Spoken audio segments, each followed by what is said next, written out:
el podcast de la comunidad latina en Canadá. Let's talk.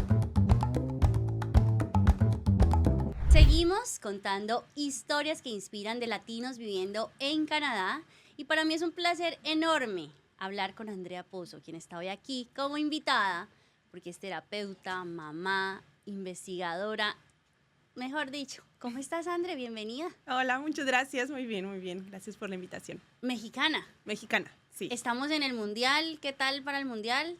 ¿Haciéndole barra a México? Sí, ojalá salga bien. Ojalá. No sé, sí.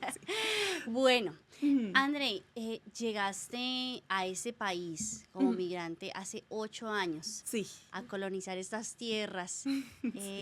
¿Por qué? Vamos un poquito a ese pasado. Estabas en México y dijiste, voy a agarrar mi maleta y me voy a Toronto. ¿Por qué? La verdad es que no. Mi plan no era emigrar completamente, era venir a estudiar. Mi novio entonces, ahora esposo, ya nos casamos. Él había vivido fuera de México y me dijo, podemos intentar, es muy interesante, vámonos juntos, buscamos muchos países. Nos gustó mucho Canadá porque estaba cerca de México, entonces sentimos que la distancia no era tanta, el horario es más o menos parecido y era un idioma que sabíamos hablar. Yo no me quería ir a un país donde no supiera nada, o sea, que no me pudiera comunicar. Entonces pensamos en Canadá, aplicamos a un par de programas y nos venimos. Inicialmente la idea era venir a estudiar y regresarnos a México, pero nos quedamos. ¿Qué pasó ahí? ¿Qué clic hizo Canadá en ti, en tu pareja para decir, no, pues quedémonos? Creo que mientras estábamos aquí, algo que no queríamos era que se venciera nuestra visa y nos tuviéramos que regresar. Siempre como que decíamos, nosotros nos vamos a regresar cuando quisiéramos. Entonces intentamos buscar trabajo, estudiar cosas que nos dieran puntos para la residencia permanente. Entonces desde el inicio siempre ese fue como nuestro enfoque. O sea, habían algunas oportunidades que teníamos de trabajar que no nos daban puntos, entonces más bien buscamos cosas que nos permitieran más adelante aplicar a la residencia. Y bueno, ese fue el plan, como nosotros decidir cuándo regresarnos, dentro de lo que se pueda, porque no todo siempre sale como uno quiere.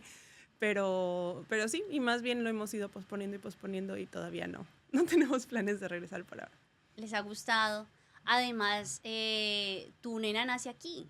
Sí, ella nace aquí hace un año, un poquito más de un año. Claro, entonces Sí. eso como que te da un poquito más de perspectiva de decir, bueno, nació acá mi hija, que estoy cómoda, estoy bien.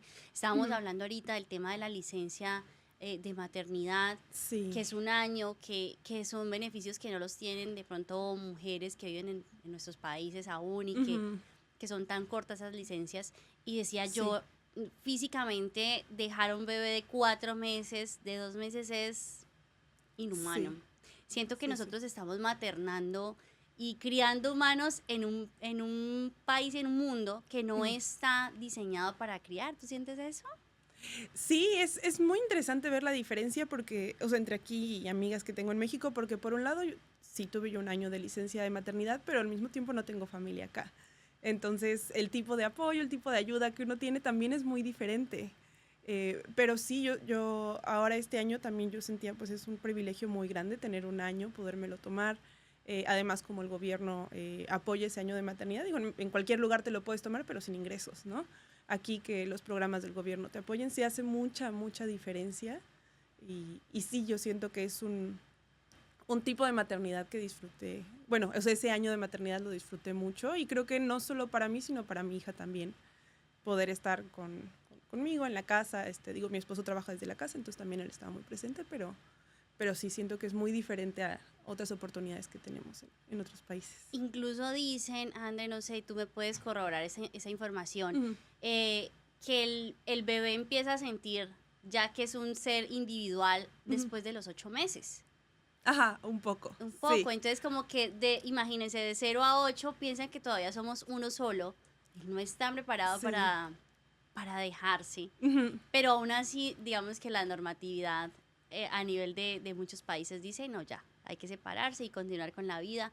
Yo pienso que también estos espacios, André, son para visibilizar un poco esas carencias que tenemos como sociedad, que pienso yo, la maternidad debería ser en red. La maternidad no debería darse individual. porque necesitamos Sí. apoyo. Mira, por ejemplo, bañarse, comer. Ahorita a mí me preguntan qué extrañas Ujú. antes de ser mamá y yo respondo dormir. Sí. Ya, Sí, sí, cosas sí. básicas dirías tú, pero solo quiero dormir por lo menos 10 horas seguidas, recuperarme, que eso ya no es viable. Sí, sí. Y creo que para mí, como mi esposo trabajaba 100% desde la casa, tuve mucha suerte porque él podía echarle un ojo a mi bebé mientras yo me bañaba o así.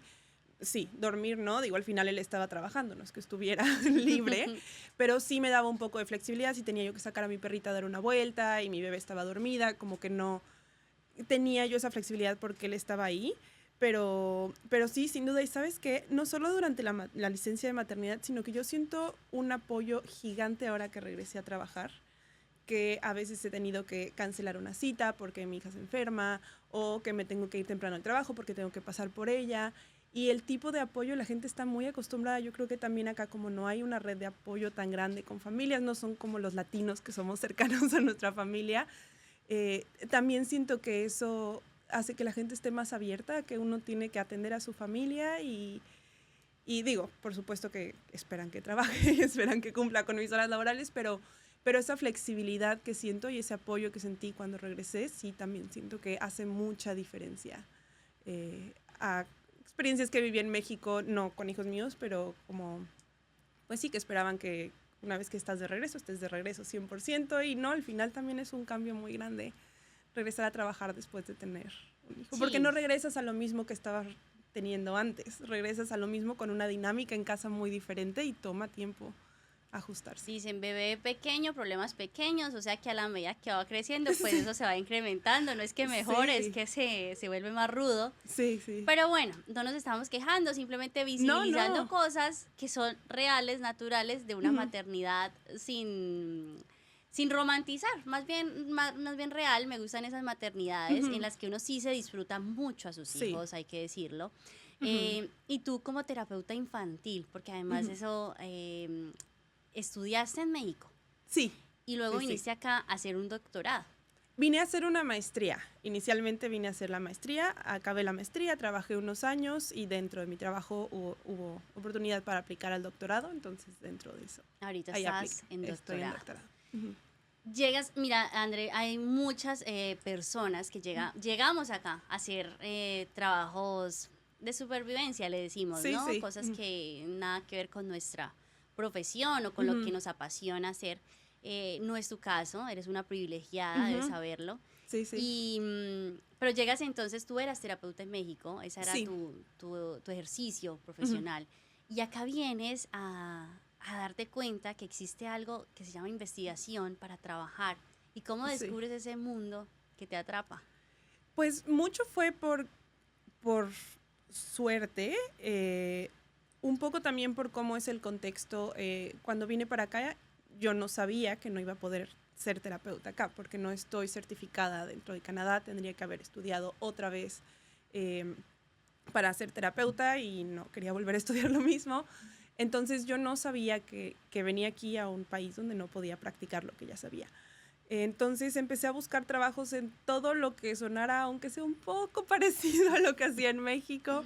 En México me enfocaba mucho en trabajar con niños con discapacidad, entonces aquí cualquier cosa que dijera accesibilidad, inclusión, yo aplicaba. Y me contactaron de un hospital, para el Departamento de Educación del hospital, que querían hacer un proyecto para familias de pacientes con cáncer. Y querían que yo hiciera como toda la parte de diseño instruccional, o sea, diseñar el programa educativo para las familias. Y entonces entré así a salud y ahí mismo hacían mucha investigación, que fue lo que me gustó, pero sí, o sea, sé que soy muy privilegiada por hacer algo similar a lo que hacía en México, pero también fue por llegar a buscar algo que pudiera hacer, algo en lo que pudiera trabajar, aunque se pareciera poquito a lo que hacía allá. Pero mira que estás dando un tip.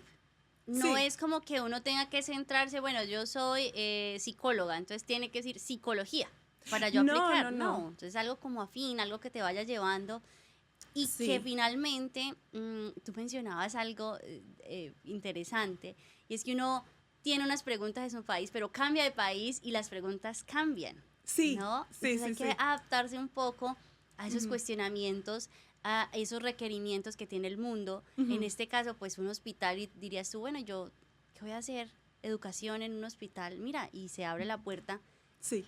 y empiezas a descubrir eso con nuevas preguntas.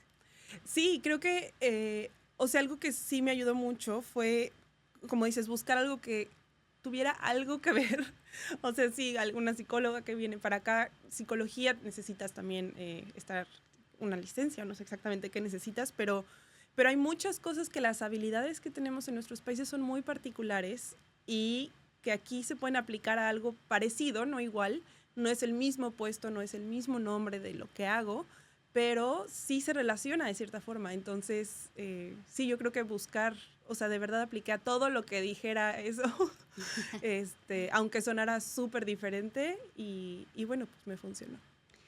En cuanto al tema del acceso como tal, porque tú hablas también mucho de la accesibilidad en cuanto a de las personas al sistema, ¿sí? De las personas al día a día. Y en ese caso infantil, yo quiero preguntarte, ¿estamos preparados nosotros para estas minorías, creería yo, o siempre está el Estado gobernando para las mayorías? Uy, qué pregunta tan difícil. No sé. Creo que sí hay cierta conciencia, yo he visto, sobre todo en Toronto, que es una ciudad tan multicultural, de que hay mucha diversidad. O sea, yo cuando viene familia a visitarme, que me dice, no hablo mucho inglés, les digo, Toronto, dentro de todo, está bastante acostumbrado a diferentes acentos. Siento que la gente generalmente, no siempre, pero es más paciente cuando intentas decir algo y no te puedes explicar. En ese sentido sí siento que está preparado para la diversidad, para diferentes culturas. Creo que son muy abiertos a diferentes religiones, diferentes tradiciones. Por ejemplo, el otro día que jugó México en el Mundial, yo fui a la oficina con mi sudadera de México y no era formal, no era el dress code que tenemos, pero nadie me dijo nada, al contrario, a la gente le parecía muy divertido, no sé. Entonces, en ese sentido sí siento que la gente está abierta, no todos otra vez, pero en general sí, pero al mismo tiempo sí siento que uno necesita saber el sistema para poderlo navegar. Es muy difícil llegar a un país donde los servicios son diferentes, los procesos son diferentes y a veces sí toma tiempo entender cómo funciona todo antes de poder llegar y aprovechar o no sé. ¿Tú sientes algo así? Sí, yo siento que, a ver, Canadá es un país que tiene muy buena oferta institucional, Ajá. muy buena, y estoy hablando a nivel global, ¿sí? Como en todos los aspectos de tu vida, pero tiene algo muy malo, y es la comunicación. Entonces, si tú no investigas, si tú no indagas bien, si tú no te sientas a escudriñar los servicios y las cosas que tienes a tu favor, no te enteras. Sí. Porque no hay como una opción fácil de que yo pueda acceder a todo eso. Sí. Entonces, por ejemplo, lo que tú mencionas, yo trabajo actualmente para un hospital como investigadora en tema de educación, porque ni siquiera estás como tal haciendo proceso de intervención de pacientes. No veo pacientes. Ajá. No, es hospital, pero es educación. Entonces, eso lo vienes a descubrir porque te postulaste y bueno, demás. Pero digamos que Canadá sí tiene ese problema, yo lo encuentro mucho en Toronto, que es donde estamos ahorita, que esa falta de comunicación sí choca un poco con... Sí, estoy de acuerdo. Y te lo digo, yo trabajaba en Colombia para hospitales, yo soy comunicadora social, hacía estrategias de comunicación y lo que tratábamos siempre era de ofertar todo. Y es salud pública, por supuesto. Sí. Pero entonces sí está muy ligado ese tema de la divulgación de la oferta que tenemos para mamás, para niños, la vacunación, que se vuelva asequible. No sé si el tema de también de las dimensiones de país que tenemos implique o no. Y haya un poquito ahí de roce en temas de comunicación. Pero bueno, es lo que existe actualmente. Y sí te lo quería preguntar porque puede ser que desde dentro de la institución ustedes lo estén viendo como estamos haciendo divulgación, estamos haciendo toda la visibilización, pero externamente, y te lo digo como ciudadana normal, pues no se ve. No, incluso internamente yo siento que hay mucho que hacer. O sea, para empezar, en inglés no existe la palabra divulgación. Ah, ok, perfecto. O sea, es diseminación, le dicen como transferencia de conocimiento, pero pero no existe la idea de divulgación solamente por divulgar información porque la gente tiene derecho a saber eso. Yo eso es algo que peleo mucho en el instituto en el que estoy haciendo el doctorado, que yo he presionado por hacer un par de iniciativas, incluso abrimos una cuenta de Instagram del doctorado, no de mi programa, sino del instituto, porque siento que las conversaciones que tenemos, muy importantes, muy académicas, lo que quieras, pero se quedan en un grupo de gente muy pequeño. Vamos a congresos, vamos a conferencias, hacemos presentaciones, todo con gente que está en el mismo rubro que nosotros, que están en el mismo mundo académico, y sí siento que hace mucha falta divulgarlo y como comunicarlo hacia afuera. Algo que también he visto es que cuando hablamos de, bueno, no divulgación, porque como decía no existe la palabra, pero cuando hablamos de comunicar, siempre es una comunicación como muy... donde siempre hay una intención, o sea, yo le comunico al paciente sobre su condición para que entonces me haga caso por el tratamiento, para que sepa cómo tomar el medicamento. Siempre hay como una intención de yo te doy esta información porque a cambio quiero que tú hagas. Y la idea de divulgar porque la gente tiene derecho a conocer que si tienes algún tipo de condición necesitas entenderla, aunque no haya algo específico que hagas con esa información, pero solamente saber por entender, eso es lo que yo siento que hace mucha falta. Sí. Y es parte de lo que estoy intentando hacer en mi doctorado, cambiar mucho esa comunicación hacia afuera de la institución. Donde estoy es un muy buen lugar para hacer divulgación en el mundo académico, es muy reconocido, incluso globalmente en el mundo académico, pero siento que hace mucha falta, como dices, esta comunicación hacia afuera solamente por el fin de comunicar, no por la intención De acuerdo. de lograr algo a cambio.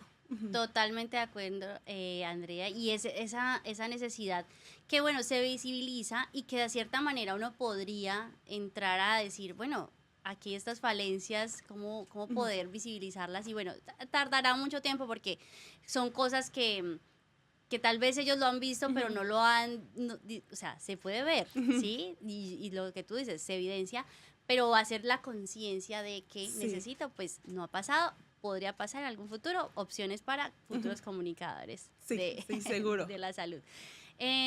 André, ¿cómo te ha ido con el tema de tu rol como investigadora, como profesional en Canadá y mamá? Ha sido difícil, fue muy difícil regresar a trabajar, bueno, hacer el doctorado, que es como trabajar, después de regresar de maternidad. Sobre todo porque yo pensé que iba a regresar y ya tenía todo pausado, sabía que tenía que regresar, sabía que iba a hacer, entonces pensé que iba a llegar a mi oficina, me iba a sentar, iba a poder trabajar y ya. Pero no, el proceso ha sido diferente. Estoy más cansada, como dices, no duermo igual, por lo tanto no rindo igual. Tengo que interrumpir de formas diferentes lo que hago, tengo que partir a la mitad del día para ir a recoger a mi hija a la guardería, como que es un pendiente más muy importante porque digo, si no hay leche en la casa, no pasas por leche ese día, no pasa nada, te ajustas, pero con ella no puedo no hacer cosas, ¿no? Entonces, sí ha sido difícil, creo que sí he sido muy afortunada que trabajo en un centro de investigación donde hay muchas mujeres, mamás, y muchas de ellas tuvieron hijos cuando hicieron el doctorado. Entonces son muy comprensivas, pero no solo ellas, todos, o sea, aunque no tengan hijos, todos son muy flexibles con eso, pero sí creo que sí ha sido difícil. Que constituye un reto adicional poder ser mamá.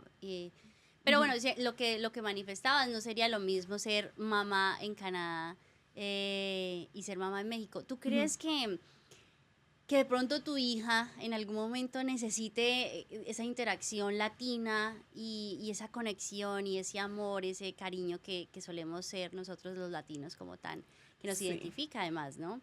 ¿Tú crees que lo pueda extrañar en algún momento y decirte, mami, ¿por qué no nos fuimos para México y me diste la posibilidad de estar y de vivir eso? Sí, y creo que mi esposo y yo sí hemos pensado que nos queremos regresar a México. No sabemos si para siempre o una temporada, pero sí es por eso, tal cual por lo que dices. Yo fui muy feliz creciendo con mis primos, yendo a comer a casa de mis abuelos, y que ella no tenga eso aquí me duele muchísimo. Sí intentamos llamar a mis papás y a mis suegros muy seguido por videollamada, los ubica, ve el celular, se emociona. Creo que sí tiene esa conexión de saber quiénes son, pero hace 2 semanas vino mi papá y claro que la interacción no es lo mismo, verlos jugar juntos, correr, que se despertaba mi hija y lo iba a buscar al cuarto donde se estaba quedando. sí, eso es algo que me duele mucho que no tenga todos los días. Y si me regreso a México, esa es la razón, 100%. Sería una, Sí. y mira que yo conocí a una pareja, ella es canadiense, su esposo mexicano, Ujú, su bebé nació aquí y ella se fue 5 años ujú, a maternar a México para ujú. que su bebé aprendiera el español y tuviera Ajá. esta interacción. Y dice, fue lo mejor que pude haber Ujú. hecho por mi bebé. No es una Sí. regla, Ujú. pero está la posibilidad y por eso te lo pregunto. Sí. Ese contacto, ese crecer en familia, mira, ni siquiera es como que tengamos que estar todo el tiempo juntos, pero saber que está, Sí. saber simplemente que está la disponibilidad, yo siento Sí. que Y la opción de, o sea, por un lado la convivencia con la familia y también la ayuda. O sea, sí, el año pasado tuve un problema en la espalda, que me torcí la espalda, tuve que ir a emergencias porque no podía caminar por el dolor y pues tuve que ir sola. Mi esposo se quedó con mi hija en la casa, creo que ya tenía como 6 o 7 meses y me tuve que ir yo sola al hospital.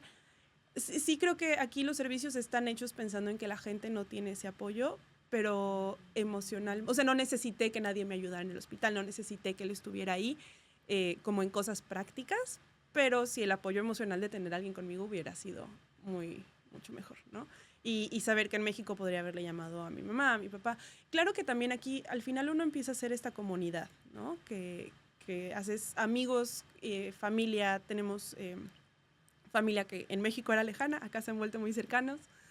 Tenemos amigos que hemos hecho acá de diferentes partes de Latinoamérica, entonces al final sí empiezas a tener una comunidad aquí, que creo que se vuelve algo muy cercano, pero no es lo mismo que tener a los abuelos disponibles que ellos después marcar a las 2 de la mañana y van a venir.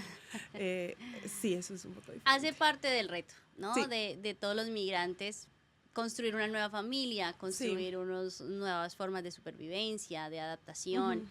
Y, y bueno, en este caso, asumémosle la maternidad. Ujú. Pero bueno, soltando un poquito esos retos Ajá. maternales, André, quería preguntarte, ¿qué le gusta a Andrea?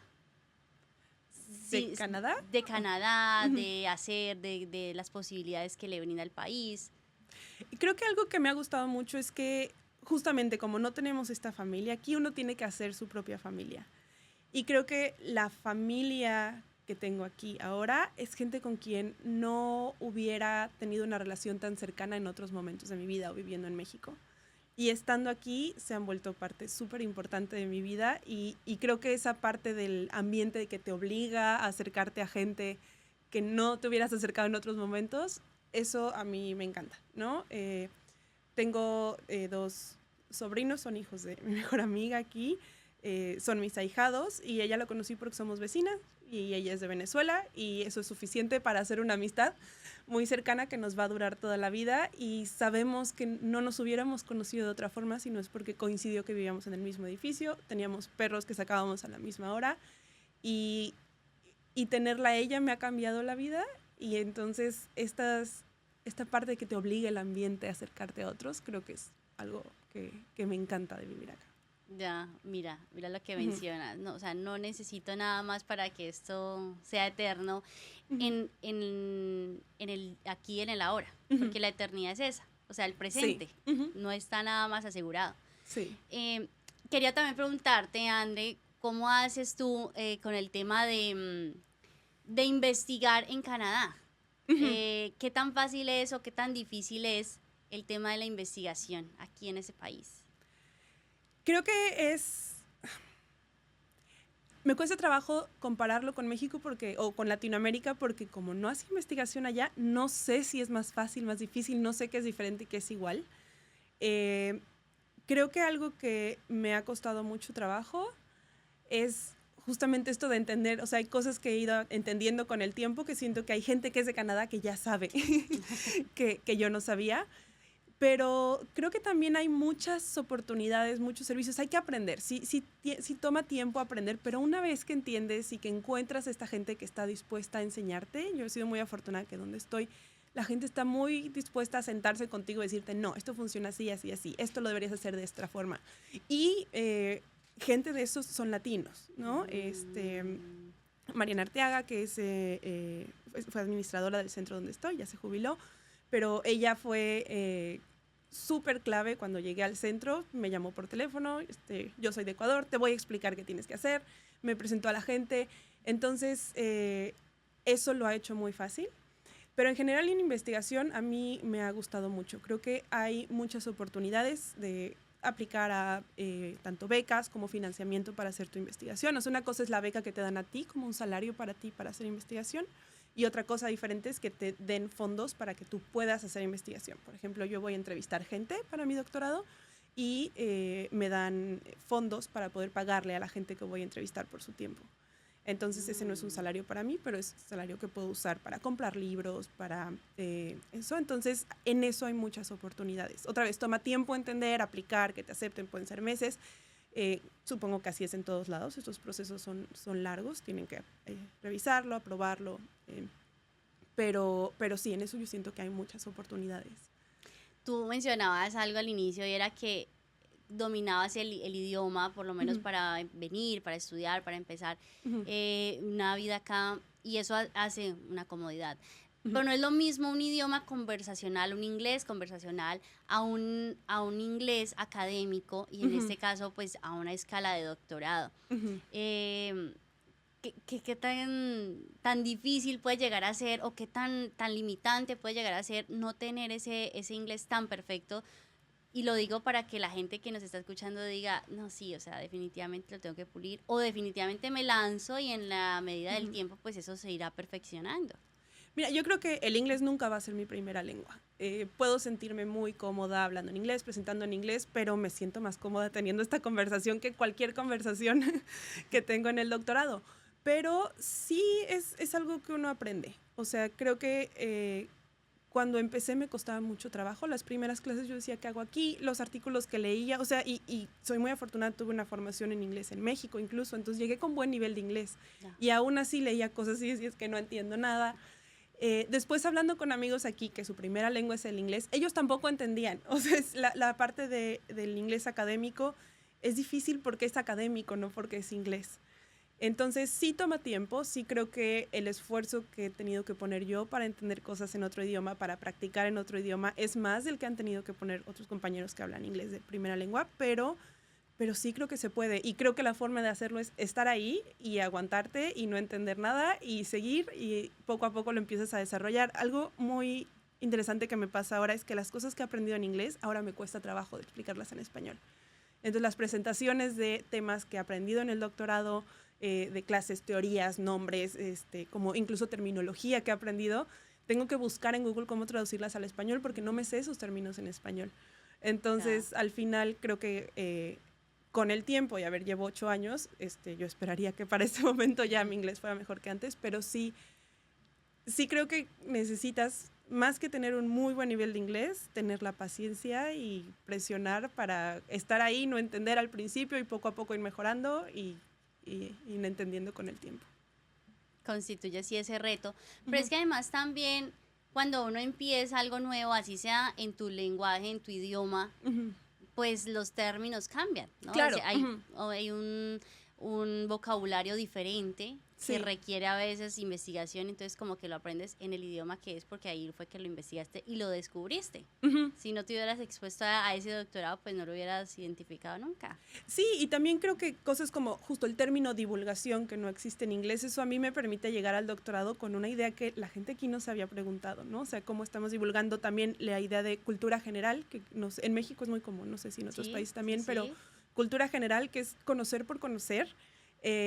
Cuando lo platico ahí les parece muy novedoso y para mí es un término muy común.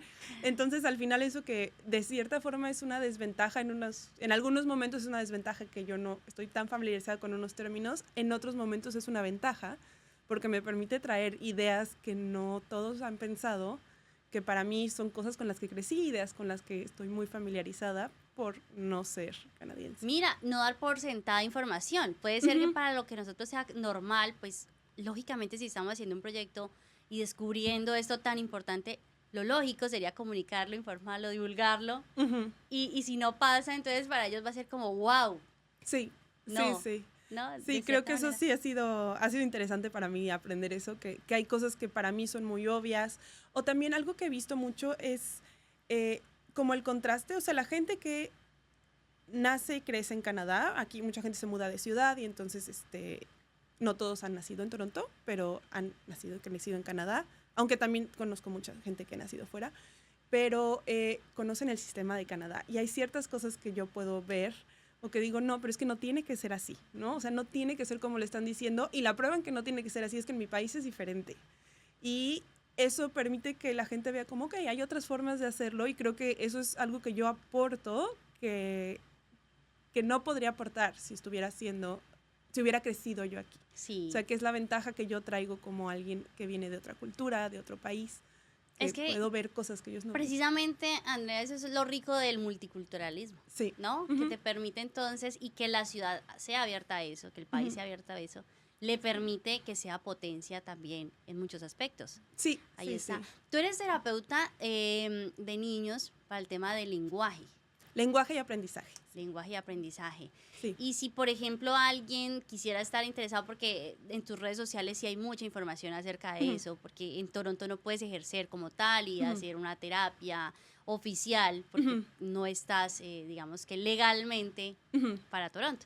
Pero si hay gente que quiera saber más de eso, si, por ejemplo, yo tengo algún problema con algún conocido niño, ¿cómo te contactamos? ¿Dónde te ubicamos? Por Instagram. Mi Instagram es andrea.pozob, pozo con Z. Y sí, yo no puedo dar terapias en Toronto, pero algo que sí puedo hacer es, sí puedo entender a los niños en su idioma, si es español, en su idioma natal, y puedo hacer reportes en inglés.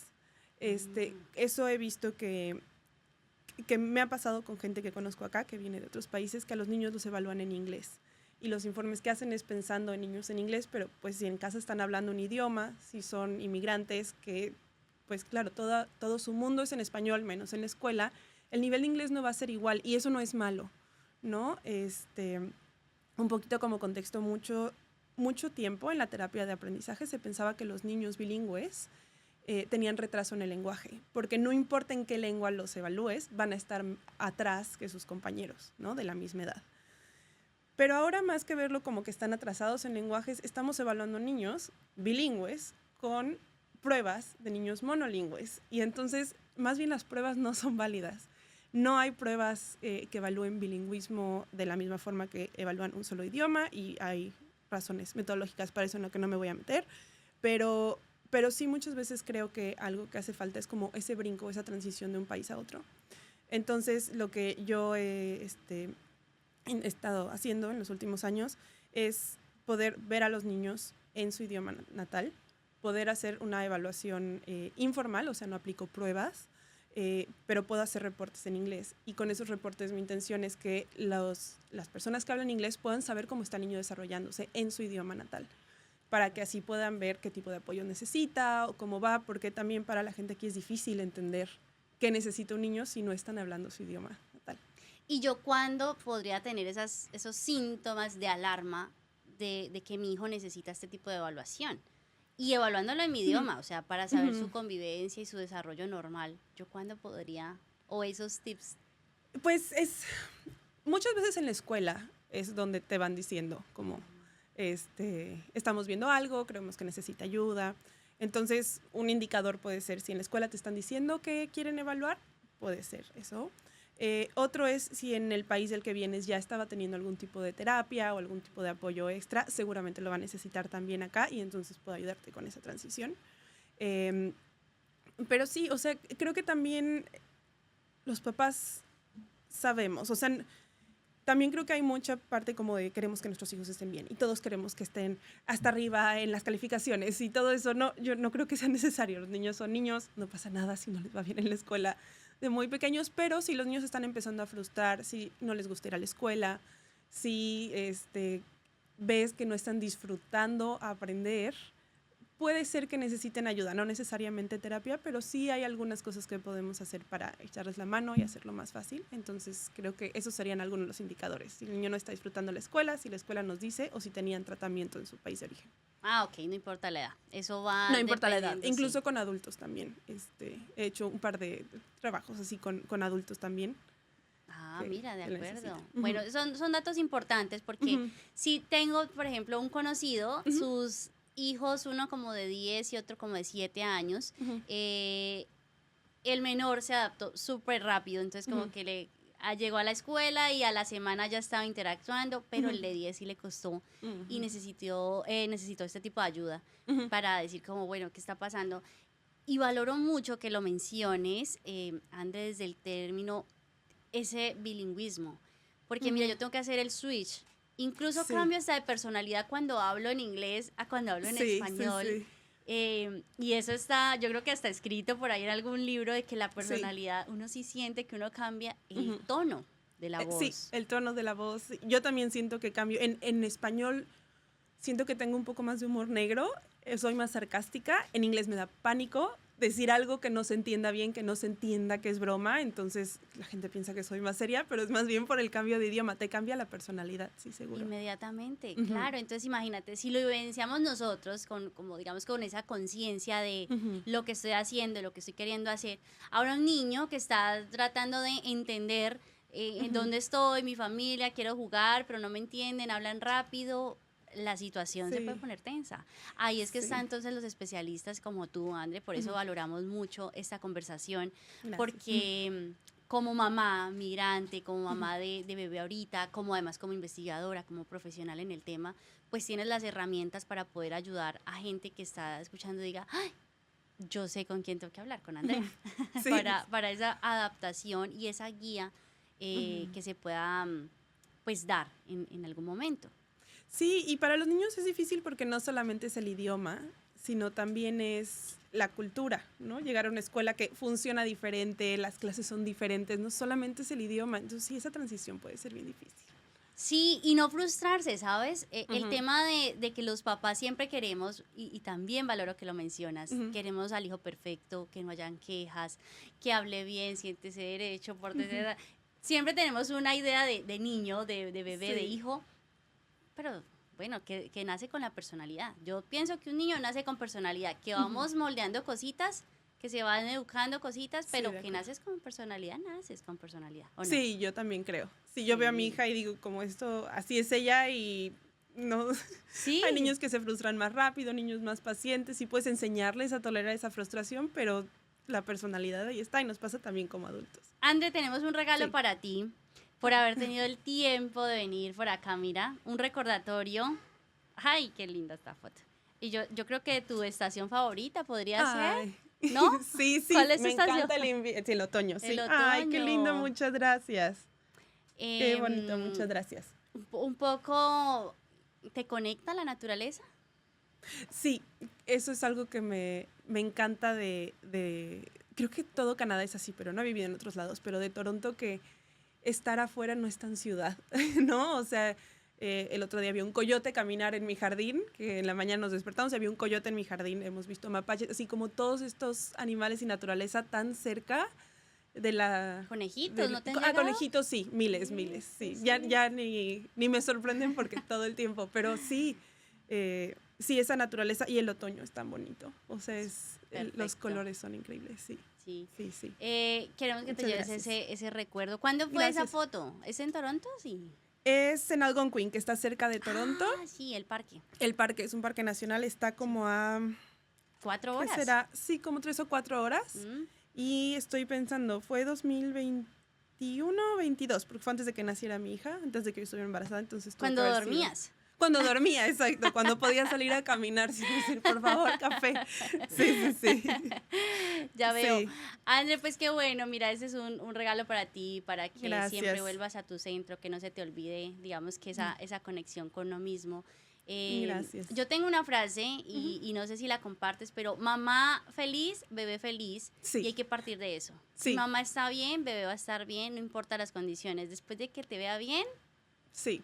Y también creo que para ser mamá feliz uno tiene que hacerlo a propósito, ¿no? sí, haz No que es pase. fácil, haz que pase, sí. Y Sí. cuesta trabajo, hay días que dices, no, Ya ya, sé. quiero una pausa, pero sí, Ya sé. al final uno lo disfruta muchísimo. Sí, tiene una recompensa Sí, esas no enorme. dormidas porque cuando tú te despiertas y te sonríe, tú te recargas inmediatamente. Sí, de Haz que acuerdo. pase. Vamos a quedarnos con esa frase. mamá feliz, bebé feliz, pero hay que hacer que pase. Sí. Porque sí, si no te esfuerzas porque seas feliz, eso no va a pasar. Por instinto solito no va a llegar. Sí, exacto. André, pues nada, yo voy a invitar a la gente a que si tiene o que se ha detectado en sus hijos algún familiar cercano con este tema de hijos, de migrantes, de personas que tienen esa confusión o ese un poquito problemilla para adaptarse a estos nuevos idiomas y para que sus hijos puedan tener ese acoplamiento. Pues aquí está Andrea Pozo, la pueden buscar en sus redes, las vamos a dejar también aquí, por supuesto, en nuestro feed de YouTube, de Spotify. Gracias por escuchar. No sé si te quieres despedir con una frase, un mantra, algo que te digas todos los días para recargarte.